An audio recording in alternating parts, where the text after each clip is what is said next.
दोस्तों, हम सभी यह जानते हैं कि जितने भी जीव इस पृथ्वी पर मौजूद हैं वे सभी नश्वर हैं। जो जन्म लेता है उसकी मृत्यु निश्चित ही होती है। यह अटल सत्य है, चाहे वे कोई भी जीव हो। पर क्या आपने कभी सोचा है कि आखिर मरने के बाद क्या होता होगा? हम सब ये मैं शब्द का उच्चारण करते हैं, पर वास्तव में मैं कौन है? मैं यानी कॉन्शियस, मन, सोल और भी बहुत नाम आप दे सकते हैं।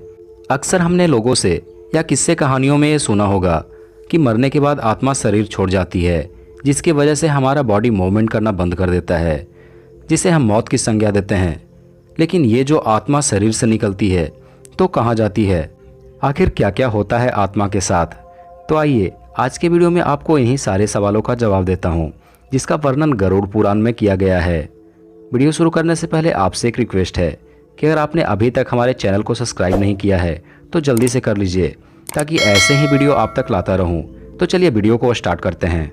दोस्तों, भगवान श्री कृष्ण ने एक बात कही थी जिसका वर्णन श्रीमद् भागवत गीता में मिलता है कि ना तो यह शरीर तुम्हारा है और ना ही तुम इस शरीर के हो। यह शरीर 5 तत्वों का बना है: अग्नि, जल, वायु, पृथ्वी और आकाश। और एक दिन यह शरीर इन्हीं 5 तत्वों में विलीन हो जाएगा। फिर सवाल यह उठता है कि शरीर तो पंचतंत्र में विलीन हो जाएंगे, लेकिन आत्मा कहाँ जाएगी?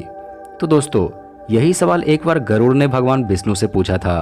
तो भगवान ने जो बताया था वही वर्णन गरुड़ पुराण में मिलता है। गरुड़ पुराण के अनुसार जब मनुष्य की प्राकृतिक रूप से मृत्यु होने वाली होती है तो सबसे पहले उसकी आवाज़ चली जाती है एवं सारी इंद्रियां शांत पड़ जाती है।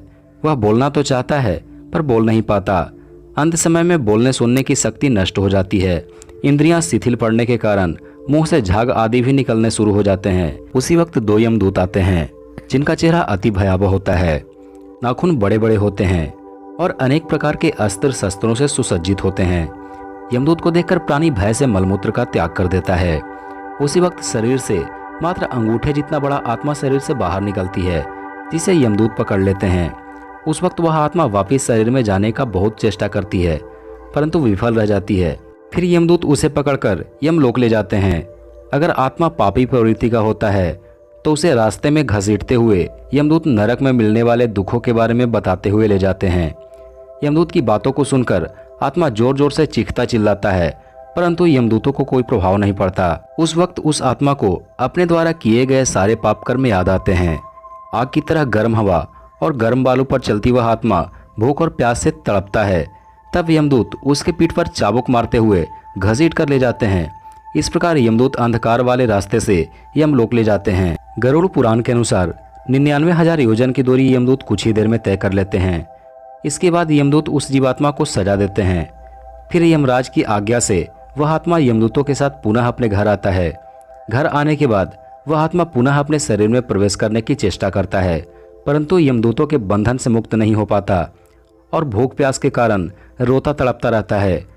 उस जीवात्मा के पुत्रों आदि द्वारा जो पिंड दान दिया जाता है, उसे अंत समय में जो दान पुण्य किया जाता है, उससे उसकी तृप्ति नहीं होती। यही कारण है कि जीवात्मा के पुत्र एवं परिजनों द्वारा उनका पिंड दान किया जाता है। ऐसा नहीं करने से वह जीवात्मा प्रेत के रूप में हो जाता है और लंबे समय तक एक वीरान जंगल में भटकते रहता है। गरुड़ पुराण के अनुसार 10 दिन तक पिंडदान अवश्य करना चाहिए। 10वें दिन किए गए पिंडदान से उसे चलने की शक्ति मिलती है और इस प्रकार 13वें दिन जीवात्मा यमदूतों द्वारा फिर से पकड़ लिया जाता है और यहाँ से यमलोक की यात्रा की शुरुआत होती है, जिसमें आत्मा को 3 प्रकार के मार्ग मिलते हैं, जिसे अर्ची मार्ग, धूम मार्ग और उत्पत्ति विनाश मार्ग कहते हैं। अर्ची मार्ग से जो जीवात्मा अपने जीवन काल में अति उत्तम कार्य करते हैं, कोई पाप नहीं करते और भगवान का भजन कीर्तन करते रहते हैं, वो इस मार्ग से होते हुए देवलोक एवं ब्रह्मलोक तक जाते हैं। उसी प्रकार धूम मार्ग से पितृलोक की यात्रा होती है। प्राणी के कर्मानुसार उनके पितृलोक भेजा जाता है। वहीं उत्पत्ति विनाश मार्ग, जिसे नरक लोक भी कहते हैं, पापी जीवात्मा को इस लोक में वैतरणी पार कर जाना पड़ता है। वैतरणी नदी का जिक्र गरुड़ पुराण में अति भयावह है, जिसे पार करने में जीवात्मा को 47 दिनों का समय लगता है। यह 47 दिन पापी जीवात्मा के लिए काफी कष्टदायक होता है। वैतरणी नदी पार करने के बाद वह जीवात्मा यमलोक पहुंचता है, जहां भगवान चित्रगुप्त उस प्राणी का लेखा जोखा धर्मराज के सामने बताते हैं, जिसके आधार पर धर्मराज यह तय करते हैं कि पापी को किस नरक में भेजा जाएगा। गरुड़ पुराण में 36 से भी अधिक नरकों का जिक्र मिलता है, जो प्राणी सोच भी नहीं सकते उससे भी भयावह है। और जो जीवात्मा पापों से मुक्त होते हैं उन्हें स्वर्ग भेजा जाता है, जहाँ से वह इच्छानुसार जन्म मृत्यु का चयन करते हैं या परमात्मा में विलीन हो जाते हैं। तो दोस्तों, ये थी गरुड़ पुराण के अनुसार बताई गई कुछ बातें जो मैंने आपको बताया है।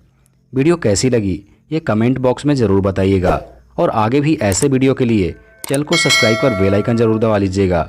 मिलते हैं एक नए वीडियो के साथ, तब तक के लिए नमस्कार।